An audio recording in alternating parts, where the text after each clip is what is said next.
Hey, what's up guys? Gonzo here for the FaceLikeTheSun YouTube channel.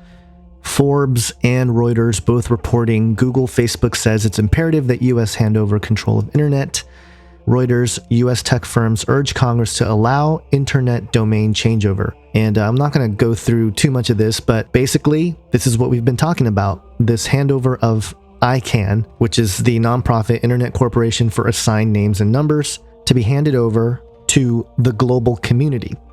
And according to all the people in the tech industry and the technical experts and academics, this transition is long overdue. And according to Reuters, it's, quote, necessary to keep the internet open and globally oriented, and that the proposal includes safeguards against any potential abuse by any one country. The Forbes article gives even more backup for this necessity to do this, right? This urgency to do it. Quote, the internet industry is evaluating the proposal and looks forward to supporting a transition plan that preserves a multi-stakeholder governance model that implements strong accountability measures and controls. And this was mentioned by Michael Beckerman, president and CEO of the Internet Freedom Group and Internet Association. And this Internet Society and other pro-internet freedom groups actually support this transition as well, which is interesting.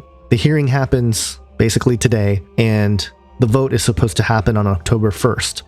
Now, the way things are looking, this is going to happen. Congress can vote to block this handover, and it's still possible that that can happen.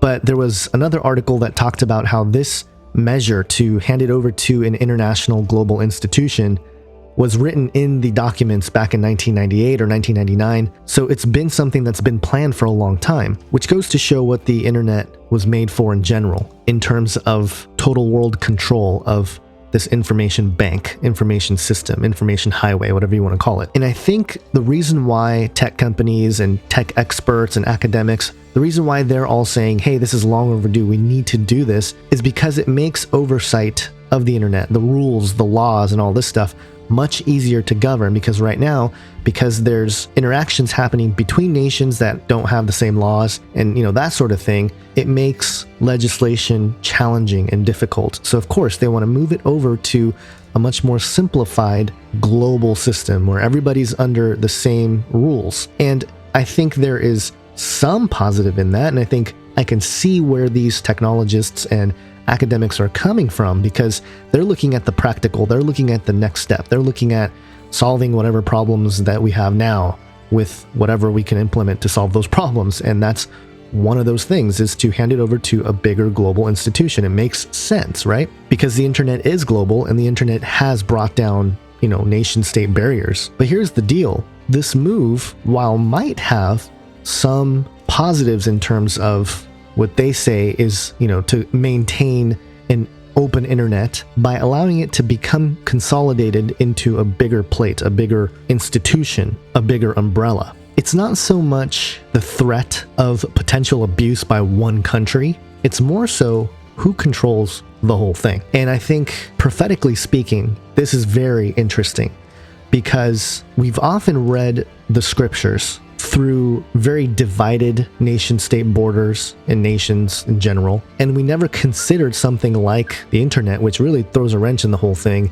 because this globalization is happening and it affects geopolitics. Obviously, it has already. We've seen the major changes happen geopolitically with the use of the internet and social media and all this stuff. We live in it. So going back to these prophetic passages, it might be something interesting to do to consider this whole global internet as a major ingredient in how the ultimate consolidations of either nation states, or what, scripture talks about kings and all this stuff, it could be corporations even. I've considered that theory, that it's not even nations sometimes where they discuss, different animals and things like that.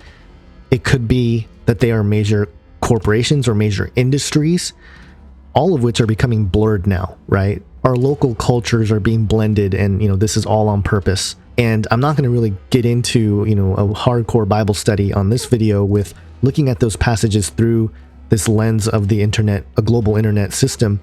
But I encourage you guys to do that. And there are some places that I would point you to, and that's obviously Revelation 13, but also Daniel 7, which I think describes some of the things that lead up to the beast that is first described in Revelation 13, because the animals match. Plus, we have Revelation 17, where it talks about the 10 horns, who are the 10 kings. But I also think there's something to Revelation 12 and the dragon and the way the dragon's set up. And there's all kinds of stuff, guys.